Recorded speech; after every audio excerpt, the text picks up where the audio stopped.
Hoje, um sonho está sendo realizado. Meus olhos estão contemplando, e é exatamente como Jó podia dizer: antes eu te conhecia de ouvir falar, mas hoje os meus olhos te veem. Confesso que eu nunca vi tanta excelência. Quando eu entrei aqui eu falei: uau, uau. Vocês são muito privilegiados. Vocês estão num lugar de excelência. E quando você chega num lugar de excelência, só tem um caminho para cima. Agradeço a Deus por essa oportunidade extraordinária. Tive a felicidade de ver minhas ovelhas queridas, Paulinho e Aninha. Paulinho, fica de pé, por favor. Este jovem estava comigo no início da igreja que eu fundei e que dirijo toda a minha vida. Jovens de honra, fiz o casamento deles, apresentei essa menina linda, e é uma honra estar aqui com ele. Já quero dizer, Carlito, que já estou te amando. Já sou teu amigo desde criancinha. E falei o seguinte: eu quero que você passe a mão na minha cabeça. Que eu não vou sair daqui sem essa bênção, mas de jeito nenhum. Confesso que quando ele falou para mim: olha, o tema da mensagem é seja rico. Gente, eu falei: meu Deus, que tema ousado. Eu até falei para a igreja: vou falar sobre o tema, porque comecei a refletir. Só falei: não vou ter coragem de usar esse tema. Falei assim: vou chamar de reflexões sobre riqueza. Acho que eu vou mudar esse negócio. Está muito batista, né? Sabe, gente, sabe por quê? Muita gente não enriquece. Porque nós vivemos num país de cultura católica. Num país de cultura católica, onde ser pobre é uma virtude. E ser rico, na melhor das hipóteses, é suspeito. Você vê um indivíduo rico e você fala: ou roubou, ou fez acordo com o governo, tem maracutaia aí. Existe um estudo que diz que ninguém prospera se não tiver absoluta convicção de que riqueza não é imoral. Riqueza é virtude. Hoje eu quero falar de alguns princípios que são encontrados em pessoas que venceram, que prosperaram, que enriqueceram e que podem mudar a sua vida. Eu quero que você abra o seu coração e, sem preconceitos, esteja aberto para que Deus fale e transforme a sua mentalidade. E em nome de Jesus eu quero me dirigir a essa multidão na mesma perspectiva que Jesus tinha. Toda vez que Jesus se dirigia a uma multidão, ele a enxergava como uma múltipla oportunidade de alcançar o indivíduo. Olhe para a pessoa do teu lado e diga: essa palavra é para você. Embora eu esteja falando para uma multidão, eu estou falando para você. Eu quero dar aqui alguns princípios fundamentais para você enriquecer. O primeiro princípio é: acredite na dignidade do seu negócio. Acredite na dignidade do seu negócio. Quantos aqui tem um negócio próprio? Pode ser pequeno, pode ser médio, pode ser grande. É digno.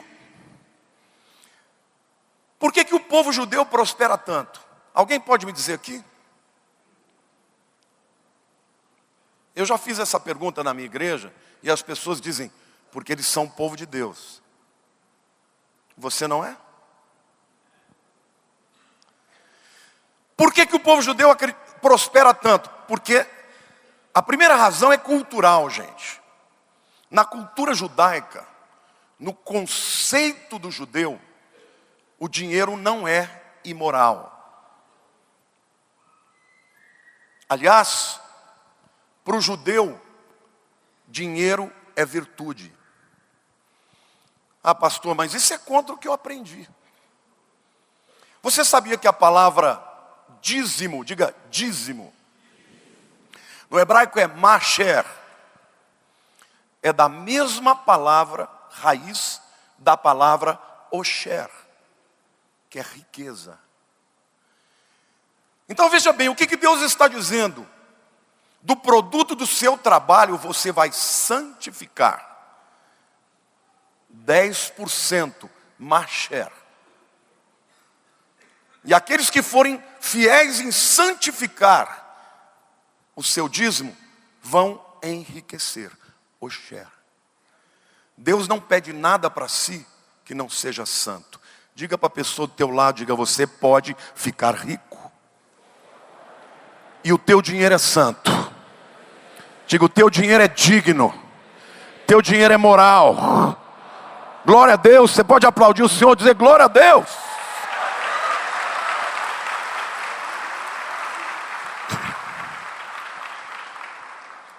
Na literatura rabínica, eu li que quando Deus cria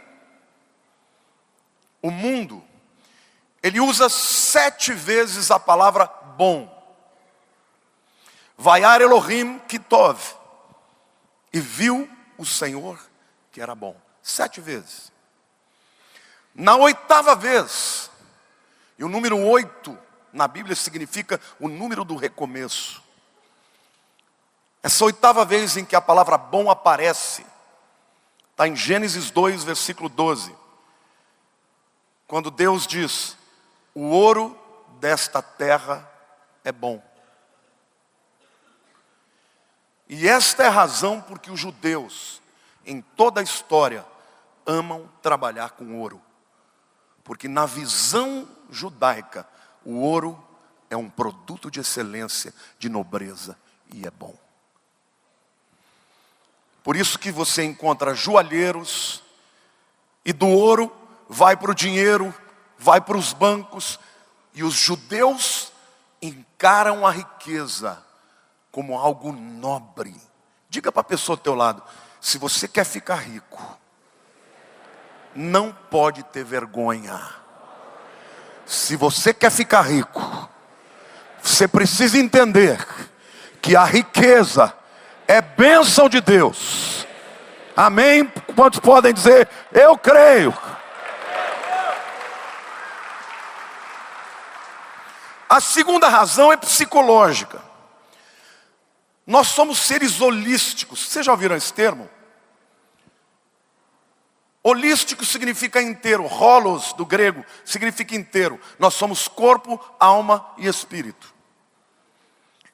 E toda vez, e este é um segredo importante, toda vez que alguém acredita que o seu negócio é uma bênção, é digno, é moral, ele trabalha com mais afinco, com mais drive, com mais garra, com mais paixão, com mais excelência, e isso redunda em riqueza. Vocês sabiam, por exemplo, que num conflito marcial, numa guerra, isso é provado. Se você pegar 2 exércitos do mesmo nível, um que ataca e um que defende, vocês sabem qual é a chance de vitória? Quantas vezes mais os que defendem têm em relação aos que atacam? 5 vezes. Eles chamam isso de o fator de defesa. E os psicólogos estudam a respeito e dizem o seguinte, porque quem defende geralmente está movido pela moralidade de defender a minha família, a minha propriedade, a minha nação. Então, eles perceberam o seguinte, que quando o indivíduo acredita na causa, ele tem 5 vezes mais chance de vencer do que o outro. Aquele que ataca, geralmente duvida, será que eu devia mesmo estar invadindo? Será que é justo o que eu estou fazendo? Isso Do ponto de vista psicológico, nos ensina que quando você acredita que o teu negócio, que a tua prosperidade, que o teu enriquecimento é digno e vai fazer de você uma pessoa capaz de gerar emprego, de gerar riqueza, de gerar progresso, você vai mais longe do que o indivíduo que pensa que ganhar dinheiro é pecado. Se você traçar uma linha do Equador para cima, estão as nações ricas, protestantes. Do Equador para baixo, as nações católicas.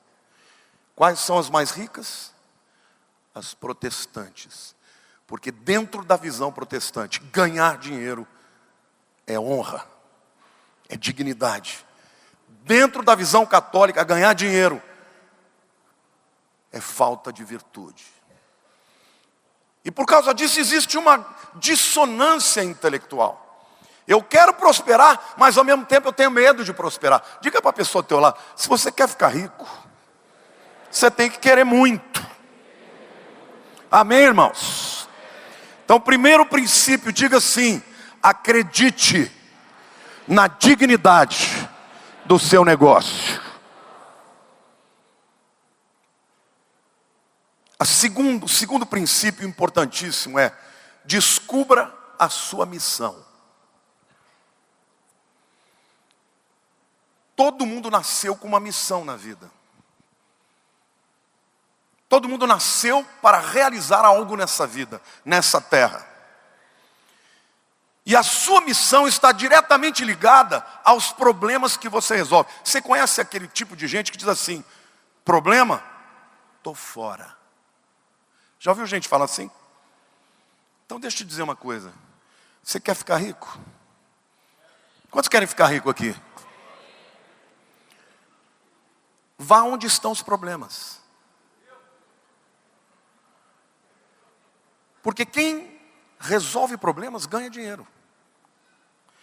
Se você quiser fugir de problema, meu querido, você vai ser uma pessoa mediana. Jeremias 1,7 diz assim: mas o Senhor me disse, não digas, não passo de uma criança, porque a todos a quem eu te enviar irás, e tudo quanto eu te mandar falarás. Você precisa descobrir a sua missão. Porque o dia que você descobrir a tua missão, você vai descobrir o propósito de Deus na sua vida e vai descobrir como você vai prosperar. Quantos aqui já sabem qual é a missão que tem na vida? Quantos não sabem ainda? Em nome de Jesus eu vou orar para que hoje você saia daqui, pelo menos com uma dica muito importante dessa missão, amém? Queridos, quando você encontra um problema, você precisa buscar a solução do problema. No passado, num dia como hoje, que eu estou rouco por conta de uma gripe que eu peguei, eu não podia vir falar aqui para vocês. Mas os microfones foram criados para resolver um problema dos oradores. Automóveis e aviões foram criados para resolver os problemas de locomoção. Telefones e internet foram criados para resolver problemas de quê? De comunicação. Problemas são catalisadores de criatividade. Criatividade te leva a novidades. Novidades te levam a dinheiro. Todos estes elementos que foram citados enriqueceram aqueles que os descobriram. Olha para a pessoa do teu lado e diga assim: você é a resposta, a solução para o problema de alguém. E quando você descobrir que tipo de problema você nasceu para resolver, você encontrou a mina de dinheiro, de ouro nesta vida. Amém? Você pode aplaudir o Senhor, dizer glória a Deus.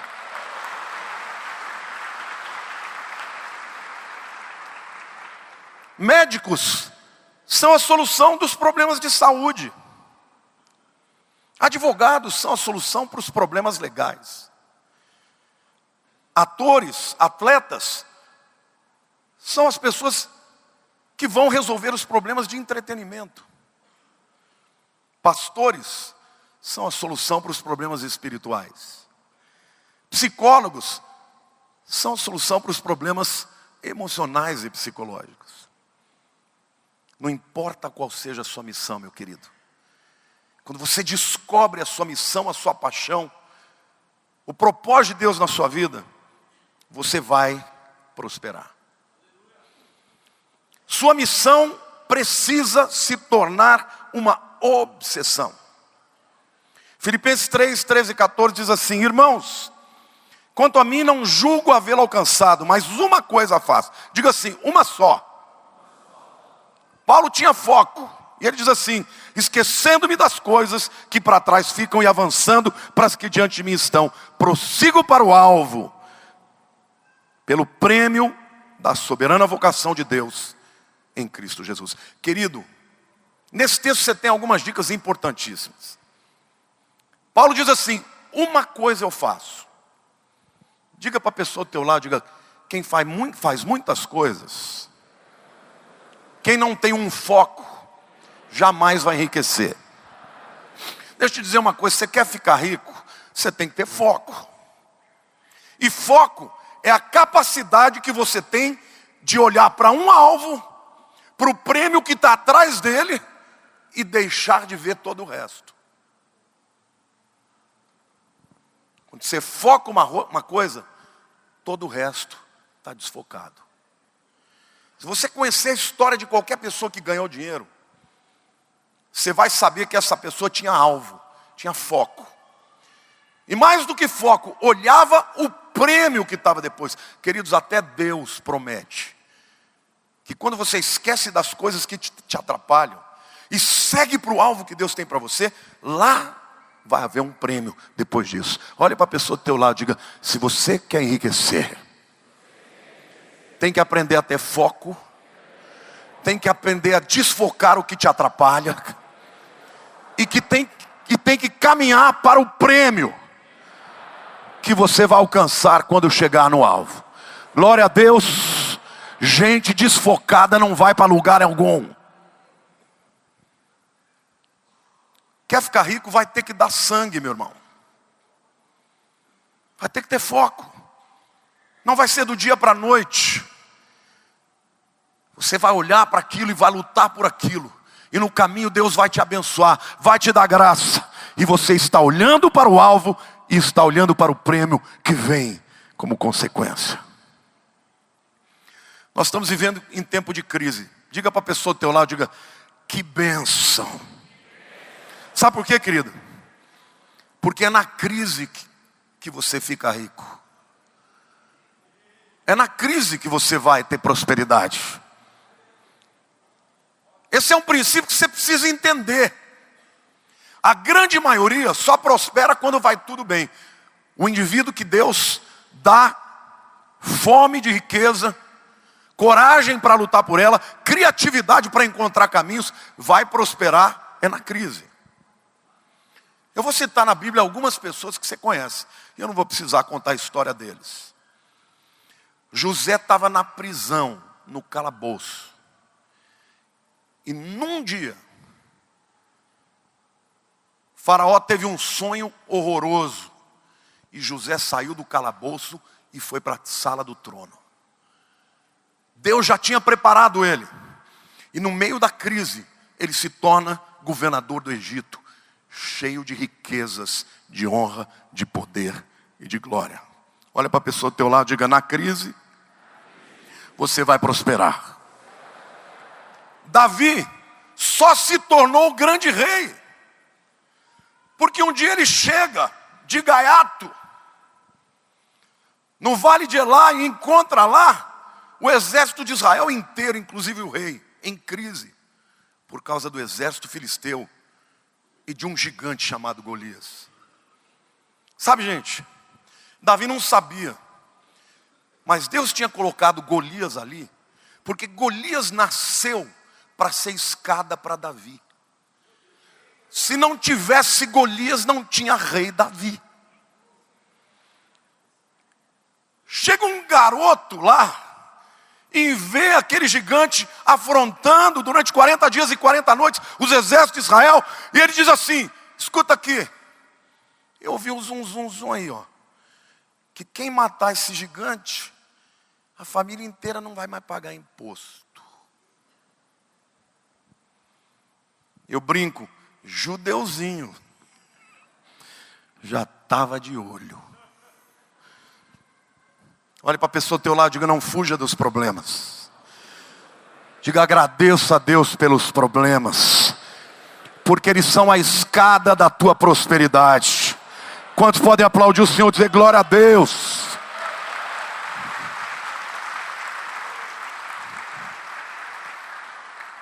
Daniel só se tornou primeiro-ministro da Babilônia porque um dia o rei Nabucodonosor teve um sonho esquisito de uma estátua gigante, cabeça de ouro, peitoral de prata, ventre de bronze, pernas de ferro e pés de barro e ferro, e ficou maluco.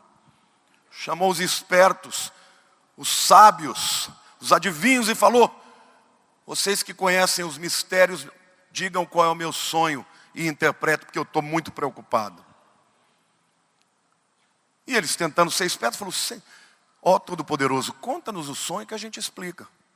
Negativo, vocês são charlatães, vocês vão me dizer o sonho, porque se não disserem eu vou morrer. Numa crise como essa, Daniel dobrou o joelho e falou: Deus, eu não sei qual é o sonho, mas o Senhor sabe. E quando Deus revelou para ele o sonho, ele contou o sonho para o rei Nabucodonosor. Naquele dia, ele se tornou primeiro-ministro da Babilônia.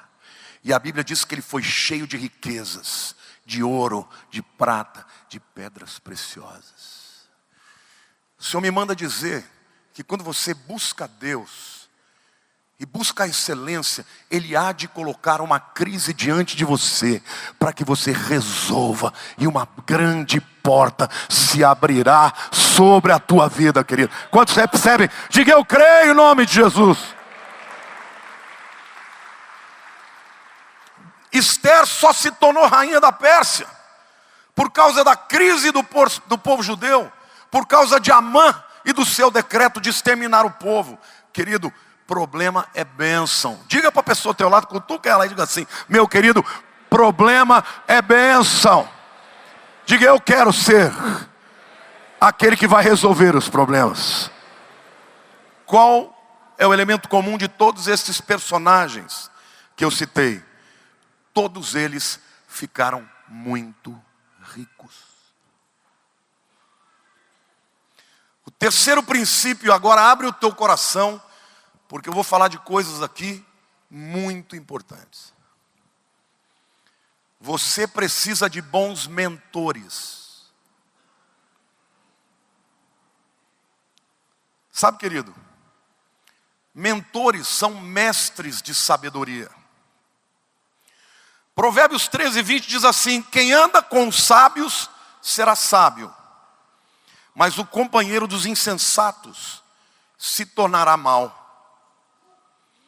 Há muita gente talentosa e bem intencionada que não vira nada na vida. Por quê? Porque tiveram maus mentores. Há outras pessoas que tinham tudo para enriquecer, mas que por serem rebeldes, por serem soberbos, são incapazes de aprender com quem tem para ensinar. Quando eu entrei aqui e vi essa excelência, eu nunca vi no Brasil uma igreja como essa.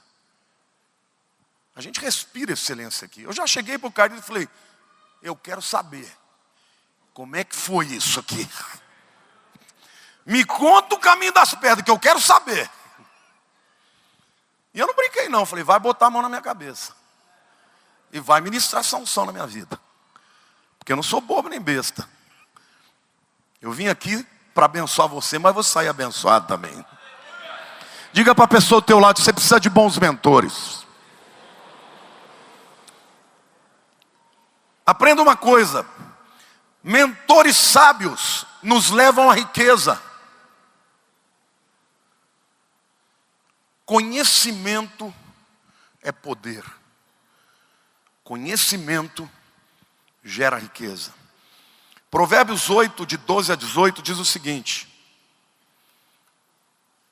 eu, a sabedoria, habito com prudência e disponho de conhecimentos e de conselhos. O temor do Senhor consiste em aborrecer o mal, a soberba, a arrogância, o mau caminho e a boca perversa eu os aborreço. Meu é o conselho e a verdadeira sabedoria. Eu sou entendimento, minha fortaleza. Por meu intermédio reinam os reis e os príncipes decretam a injustiça. Por meu intermédio governam os príncipes, os nobres e todos os juízes da terra. E agora preste atenção. Sabedoria dizendo: eu amo os que me amam, os que me procuram me acham.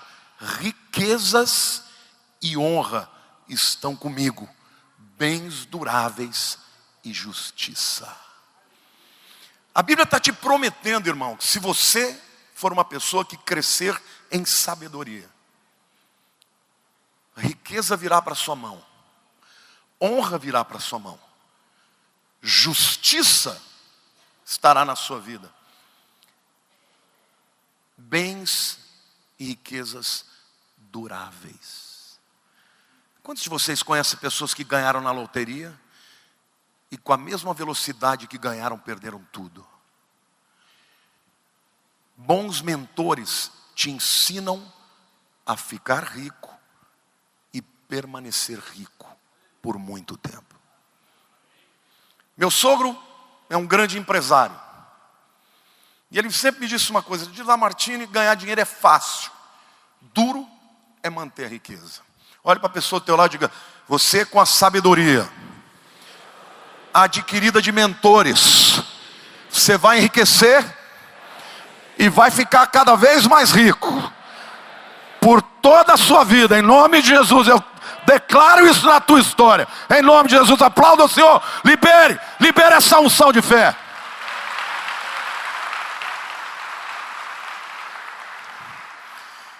Mentores sábios ensinam o temor do Senhor.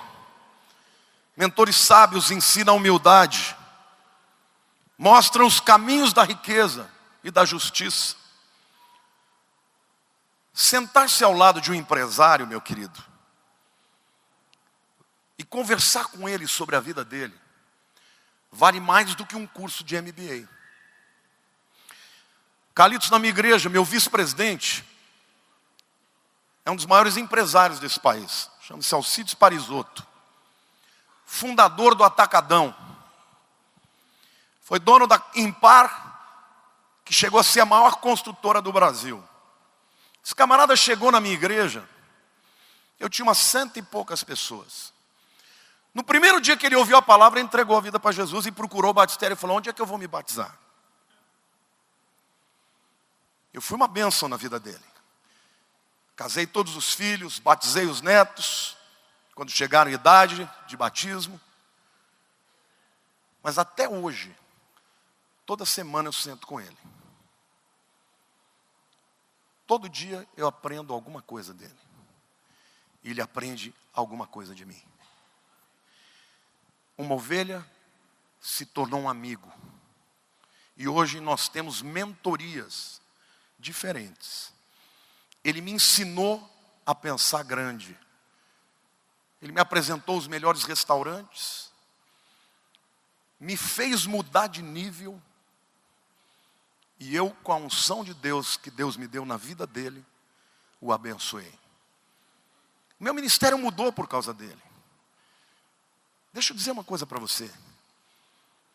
Aproveite os mentores que Deus tem na tua vida. Vocês têm um pastor que é um mentor de excelência. Pastores, colhem nesse homem. Porque tem unção na vida dele. Aprenda com ele. Bom, não precisa, basta entrar aqui que você já começa a mudar de nível. Isso que vocês estão tendo aqui, gente, já fazem de vocês pessoas diferenciadas. E eu vou mostrar para vocês espiritualmente a importância dessa mentoria. Sentar-se ao lado de um marido honrado, que é respeitado pela sua mulher e pelos seus filhos, vale mais do que qualquer seminário de família. Sentar-se ao lado de um pastor experiente, que já viveu muito, vale mais do que qualquer livro de teologia. A escolha de mentores determina a sua prosperidade ou o seu fracasso. E aqui eu quero dizer algumas frases muito importantes que você precisa entender a diferença de um mentor e de um amigo. Porque o seu mentor, ele não é necessariamente o seu melhor amigo. O seu melhor amigo está confortável com quem você é, com o seu passado. O seu mentor está preocupado com o seu futuro. Seu melhor amigo ignora a sua fraqueza. Seu mentor te ajuda a remover a sua fraqueza.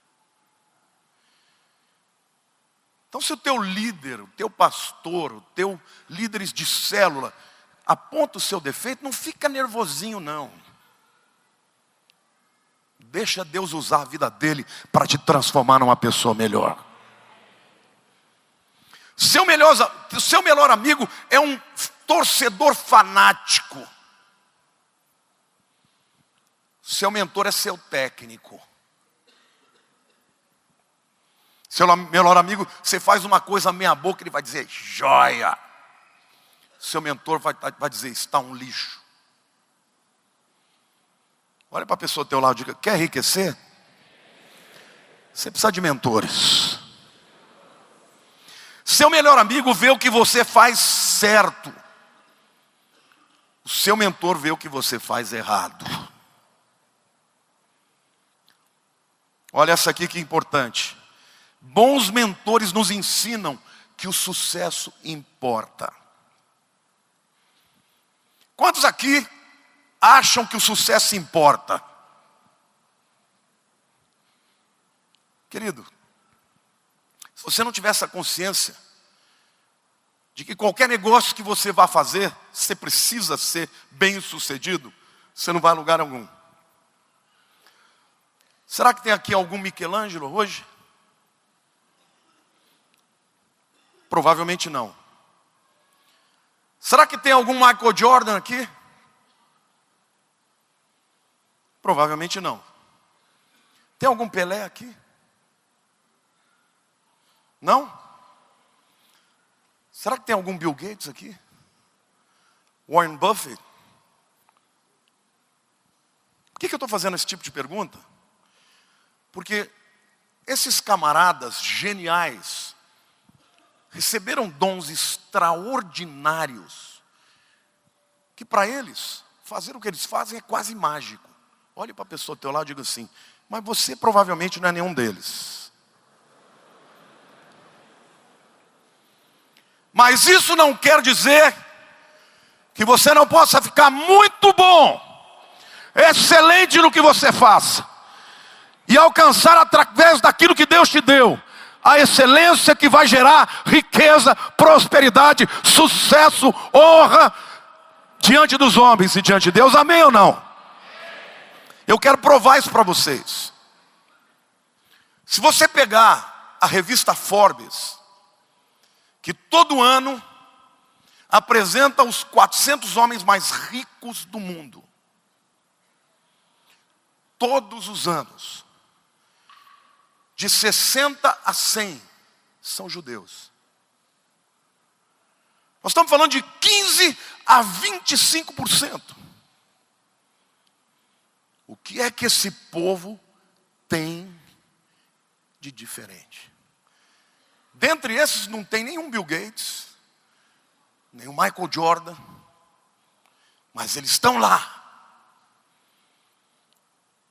A resposta para isso é que o povo judeu é conhecido no mundo inteiro como o povo do livro. E com toda a perseguição, com todo o preconceito que os judeus tiveram ao longo da história, onde eles chegam, eles se destacam e prosperam e enriquecem e dominam. Por uma razão simples.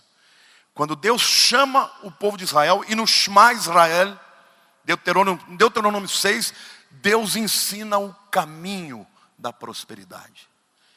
Ensinar os teus filhos o valor da lei, do conhecimento, da educação, o valor de bons mentores. Sabe qual é a percentagem de analfabetismo entre os judeus? Olha para a pessoa ao teu lado e diga: 0. Se você perguntar para qualquer judeu qual é o maior patrimônio que você tem, eles dizem: a minha cabeça. Querido, até os meus 17 anos eu nunca tinha lido um livro. Aos 19 anos eu me converti. E Deus falou comigo assim: olha, você vai ser pastor e você nunca leu um livro na sua vida. Eu chegava na escola, quando tinha que ler aqueles livros de literatura, eu não lia. E aí eu chegava para meus amigos e falava: o que a história conta? Aí eles me contavam. Quando vinha a prova de literatura, eu inventava. Eu me lembro até hoje, um dia, que a professora me chamou na frente de todo mundo e falou: vou te dar 0,25, simplesmente porque você é irmão da Priscilinha. Minha irmã era só 10, né? Agora você tem que largar de ser vagabundo e achar que eu estou querendo, que eu vou cair na sua coisa. Você não leu uma página do livro, rapaz. Você falou de uma outra história. Que história é essa que você contou? Quando Deus falou aquilo para mim, falei: Deus, a partir de hoje, eu vou ser um leitor contumaz. E hoje eu leio no mínimo 3 livros por semana. Depois que Deus falou comigo, eu aprendi inglês, francês, italiano, leio fluentemente o grego do Novo Testamento e o hebraico do Velho Testamento. As pessoas chegam para mim e falam: não, você é gênio. Eu falo: não, eu sou um cara que ralo pra caramba. Diga para a pessoa do teu lado: mentores podem te levar para a riqueza. Sabe, querido, o CEO, o presidente da Starbucks, ele conta que o pai dele, eles eram de uma família mediana. Durante a vida toda dele, o pai dele falou assim: olha, você vai ter que poupar, porque você vai fazer faculdade. Então muitas vezes ele teve que abrir mão de fazer coisas que qualquer jovem quer fazer, para poder guardar o dinheirinho para a faculdade. Quando ele terminou a faculdade, recebeu o diploma, ele era o primeiro da família que tinha um diploma. E ele disse que naquele dia ele falou: meu Deus, esse é o prêmio do meu pai, mas eu não tenho a mínima ideia do que eu vou fazer da minha vida. O que eu tenho que fazer? E ele estava pensando, ele falou: quer saber de uma coisa? Quem vai me ensinar o que eu fazer é aquele que sempre me ensinou, o meu pai. Ele me ensinou dignidade, honra, ter meta de se sacrificar hoje para receber amanhã. E a partir destes princípios, ele se tornou hoje um dos milionários ou bilionários do mundo. Olhe para a pessoa do teu lado e diga: bons mentores vão encurtar o seu caminho.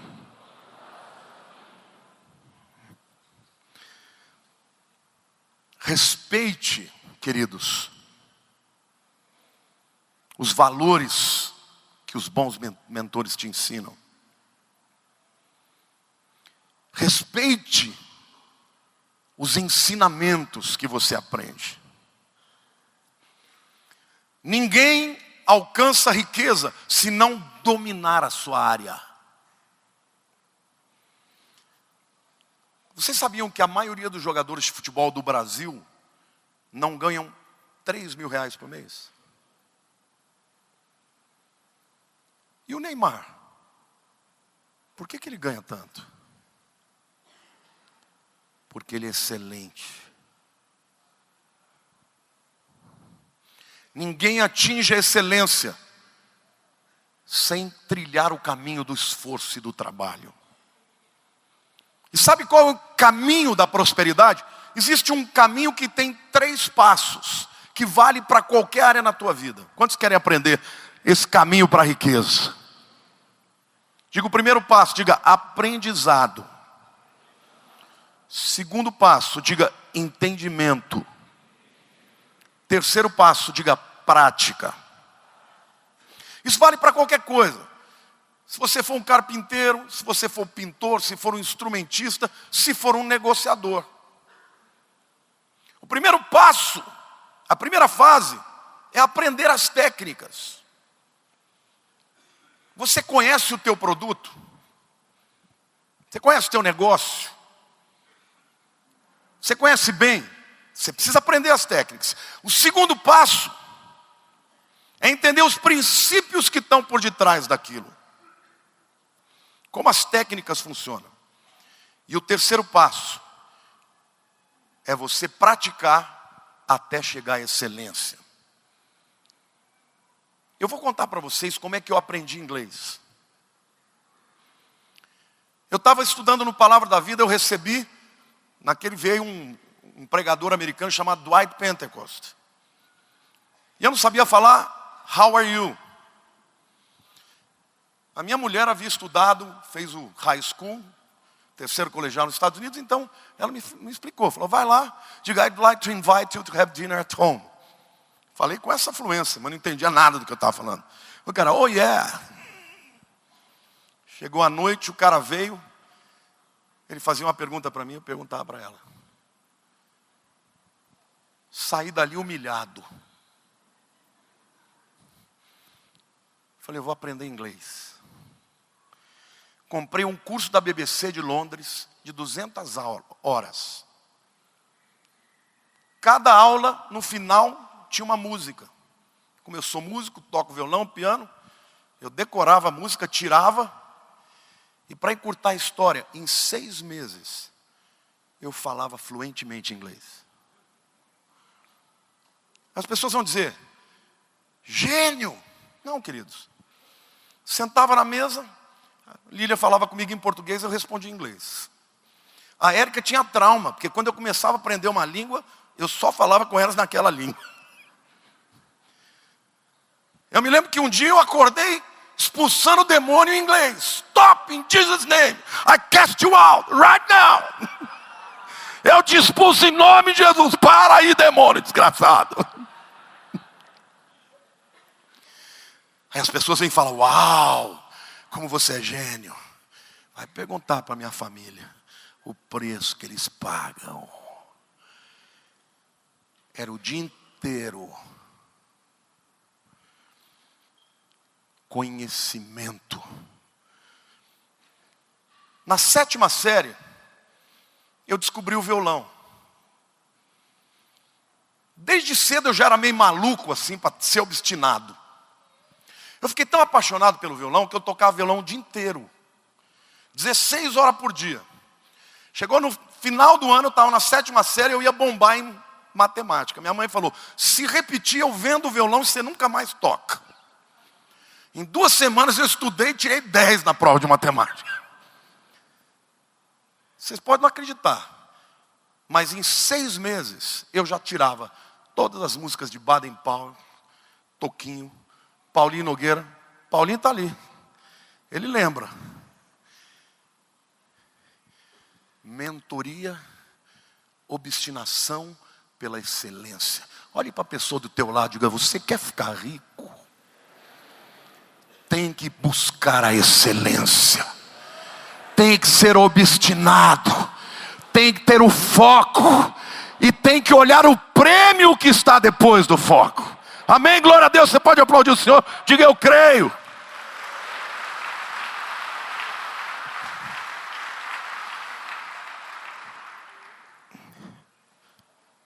Você acha que isso que eu estou falando é espiritual?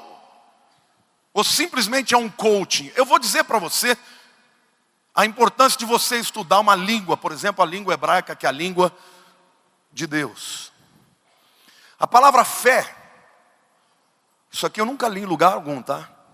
Descoberta minha no estudo da palavra. A palavra fé no hebraico é emuná. Diga emuná. Quem está assistindo as novelas da Record, toda hora eles falam emuná. Diga, emuná é fé. Mas emuná é a mesma raiz da palavra amém. Se escreve exatamente com a mesma raiz. Amém significa o quê? Eu creio, assim seja.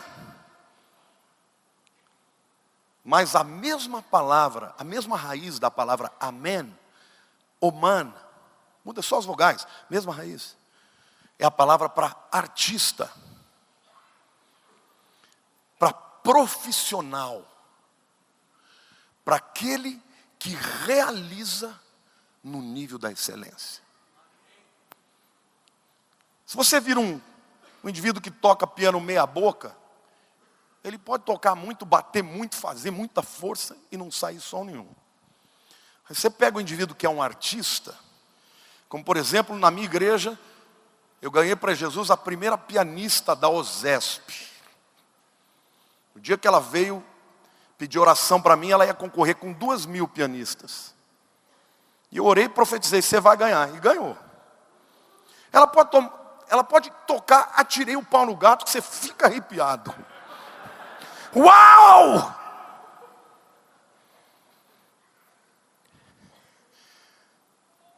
Diga fé. Diga eu creio. Diga artista profissional. Porque no conceito judaico, para eu chegar ao nível da excelência, eu tenho que começar crendo. Depois eu tenho que continuar declarando, dizendo amém, assim seja, assim será. E permanecer fiel até que eu chegue ao nível do profissionalismo. E a hora que você se torna muito bom do que você faz, você vai ficar rico. Não importa o que você é. Pode ser um cozinheiro, vira um grande chefe. Pode ser um artista, vira um grande concertista. Pode ser um pequeno negociante, se torna um grande empresário. Olha para a pessoa do teu lado e diga assim, você precisa crer, meu irmão. Diga, Deus quer fazer de você um homem rico. O quarto princípio, reconheça a oportunidade de ouro que Deus tem para você. Porque Deus vai te dar a oportunidade para você ficar rico. Eliseu colou em Elias. Elias falava, eu preciso cruzar o Jordão. Eu também vou. Eu preciso ir para Jericó, também vou. Eu preciso ir no banheiro, fazer número 2. Eu estou aqui na porta esperando. E quando ele pediu a porção dobrada, Elias falou, olha, dura coisa pediste. Se você me vir, quando eu for levado, assim será. Ele não deu uma folga para o Elias. Quando você perceber a oportunidade que Deus está te dando, não perca, meu irmão. Segundo lugar, reconheça, presta atenção, a oportunidade de receber uma recompensa. Sabe, tem muita gente que quando vai fazer uma oferta, vem com aquele discurso hipócrita. Deus, eu vou dar, mas eu não quero nada em troca. Que besteira é essa? Não quero barganhar com Deus. Você está doente, você chega e pede uma pessoa para orar pela tua enfermidade, o que você quer? Cura. Quando você chega e dá uma oferta com propósito, meu querido, você tem que dizer para Deus, Deus, eu quero é prosperidade. Porque tem gente que quando chega para Deus, já fala, Deus, olha, aqui está o meu problema. Mas se não quiser, não precisa dar. Fique à vontade, porque eu não mereço. Olhe para a pessoa do teu lado e diga, Deus tem favor para você. Só que você tem que ser ousado. Reconhecer a oportunidade. Entender que Deus é dono do ouro e da prata. E Ele quer te abençoar para usar a sua vida para a implantação do seu reino. Amém ou não? Se você não entender esse propósito, você nunca vai ser escandalosamente ousado para pedir a bênção para Deus. Davi, quando viu Golias, ele falou, o que é mesmo que vai ganhar quem matar esse camarada aí?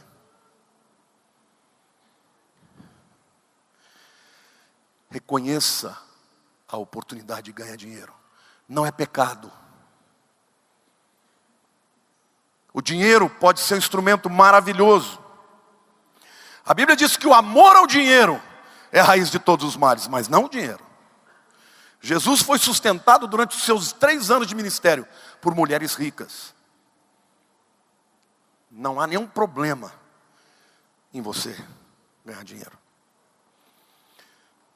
Em terceiro lugar, seja leal aos amigos e eles te trarão bênção. Vocês se lembram de Jonatas e Davi? Jonatas era um indivíduo que ia receber o trono de Israel. Mas ele reconheceu que não era ele, e era Davi. E contra o seu pai, Saul, ele foi leal a Davi. Muitos anos mais tarde, quando Jonatas já morreu, Mefibosete está vivendo longe. Ele era aleijado. Morria de medo que Davi o descobrisse, porque naquele tempo, quando um rei assumia, ele matava toda a descendência do outro rei. Mas um dia Davi fala: será que existe algum descendente de Jonatas para que eu possa abençoá-lo? E num dia, Mefibosete sai da periferia da vida para comer na sala do trono de Davi. Eu fui deputado federal 2 vezes. E um dia eu estava na presença do Sérgio Mota. Quantos se lembram do Sérgio Mota? E eu brinquei com ele e falei: ministro, está podendo, hein? Todo mundo diz que o senhor manda no Brasil. E Carlito, ele falou uma coisa para mim que impactou para o resto da vida. Ele disse: Pozella, deixa eu te dizer uma coisa, quem manda no Brasil é o Fernando. Eu estou aqui para fazer o que ele não pode fazer. Só que eu estou aqui porque quando ele não era ninguém, eu subia nos postes para botar os cartazes dele. Eu amo o Fernando Henrique, ele é meu amigo. E porque eu fui leal a ele a vida inteira, hoje eu estou aqui. Deixa eu te dizer uma coisa. Carlito trouxe uma palavra que quase roubou minha mensagem. Eu falei: quase que eu vou embora. Para que eu vou falar? Ele falou de relacionamentos, querido. Quando você faz amigos na vida, um dia esse amigo fica milionário e você vem junto. Um dia esse amigo vira presidente da república, você vira ministro. Sabe por quê? Porque o poder é solitário. Quando você chega no poder e na riqueza, você quer estar perto de pessoas que te amam. Não tem inveja de quem prospera, caminhe junto de quem prospera. Quando você olhar, por exemplo, eu cheguei aqui, eu não fiquei com inveja, eu falei: Deus, eu também quero. Viu, Carlito? Cheguei aqui, eu falei: também quero. Não tem inveja. Eu vou chegar perto dele e falar: dá um pouquinho, dá uma beiradinha aí dessa benção. Relacionamentos, amizades, honre. Porque quando você faz amigos, você prospera. Quando a gente lê a Bíblia, é muito comum as pessoas saberem que Jó perdeu tudo e Deus deu tudo para ele. Quanto? Em dobro. Glória a Deus. Através de quem Deus deu? Ninguém presta atenção nisso, né? Leia lá. A Bíblia diz que Deus deu tudo em dobro através dos seus amigos. Os mesmos que o criticaram, que disseram que ele estava em pecado, quando ele honrou a Deus e reatou o seu relacionamento com eles, esses camaradas se condoeram e ele recebeu em dobro tudo que ele tinha perdido. E o Senhor me manda dizer que aqui no meio desta igreja há relacionamentos verdadeiros, de amizade, que se tornarão relacionamentos de negócio, que se tornarão relacionamentos de pessoas amigas, e vocês vão prosperar juntos, e vão conquistar essa cidade, e vão expandir para o Brasil, porque aqui é uma unção de riqueza e de prosperidade. Mas sejam amigos, em nome de Jesus, amém, queridos, aplauda o Senhor, diga: eu creio.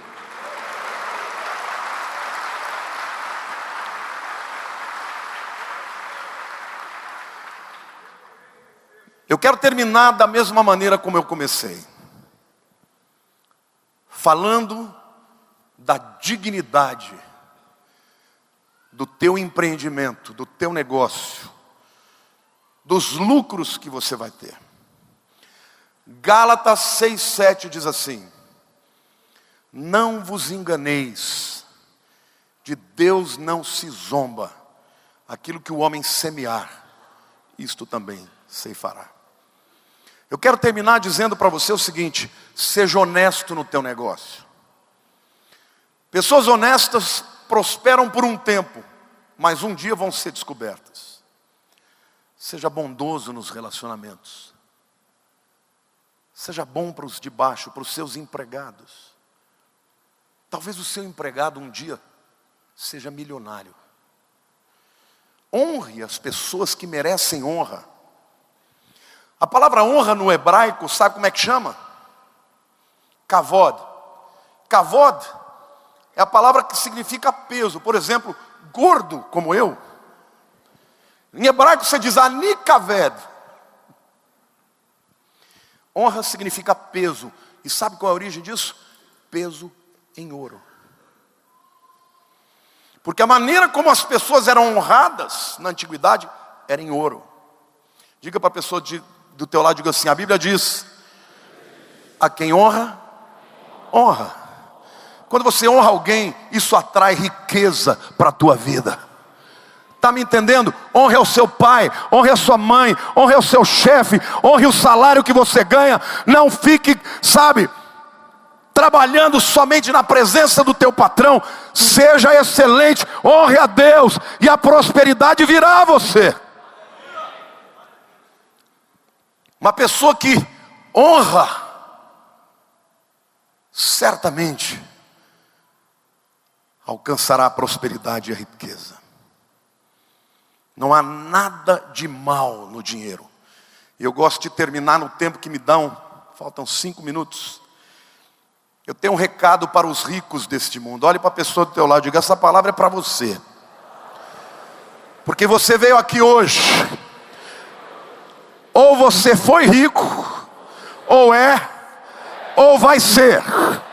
Amém? Aplauda o Senhor, diga: eu creio.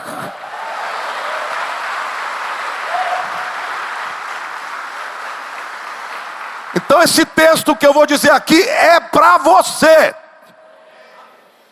1 Timóteo 6, de 17 a 19, diz assim: exorta os ricos do presente século. Olhe para a pessoa do teu lado e diga: está falando com você, meu irmão. Que não sejam orgulhosos, nem depositem a sua esperança na estabilidade da riqueza. Diga para a pessoa do teu lado: você não pode depender da riqueza, mas em Deus, que tudo nos proporciona ricamente para o nosso aprazimento. E o texto continua dizendo: que pratiquem o bem, sejam ricos de boas obras, generosos em dar e prontos a repartir. E agora o que o texto diz: que acumulem para si tesouros. Diga para a pessoa do teu lado, diga: Deus está dizendo para você, para acumular tesouro, sólido fundamento para o futuro, a fim de se apoderarem da vida, da verdadeira vida. Sabe o que Deus está dizendo, meu querido? Que você pode pedir riqueza, mas que essa riqueza tem que ser instrumento para amealhar tesouros nos céus.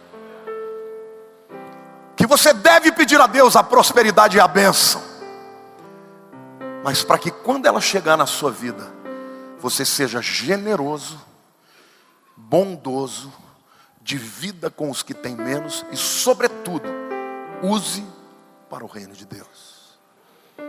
Eu quero chamar você que hoje deseja receber uma